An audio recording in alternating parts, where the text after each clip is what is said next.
sa Iwang Kanto.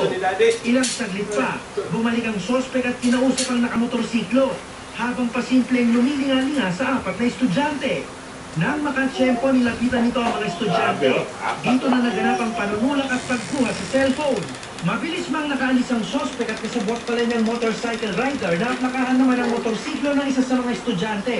Bineverifika na sa LTO kung kanino nakarehistro ang motorsiklo. Aminado naman ang pamunuan ng barangay na napapadalas na ang insidente ng snatching ng mga riding in tandem sa kanilang lugar. Routine na roving, tapos ina-advise yung mga passers-by o residente ng barangay Ranginda, estudyante man, na huwag magpapakita ng naman ang pwedeng makuha sa kanila o may snatch. Dante Pereño, GMA News. Mas lasa lagi itong isa. Mas lasa itong isa. Baka itong nag-deliver una. Kaysa anak, tampang kayo. Bro, ko na siguro na bro, sa gripo gikan ba? Lain na yung lasa niya. Katong dati na wala mong itong pulang, guwapo ba? Si Henning ay isang aid worker sa Syria.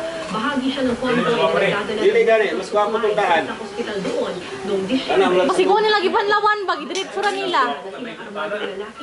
At siya nakita siya sa isang video na inilabas ng ISIS noong nakaraang linggo kung saan ipinakita rin. Dami number da. Mga siguro ng number o. Anong bitay na wala? Muna siya. Oo, mauna.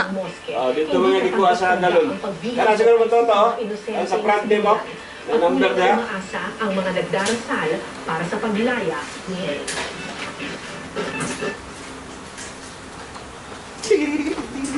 Pagsisito ni Pope Francis sa Albania noong linggo, mariin niyang kinontina ang mga Islamic militant.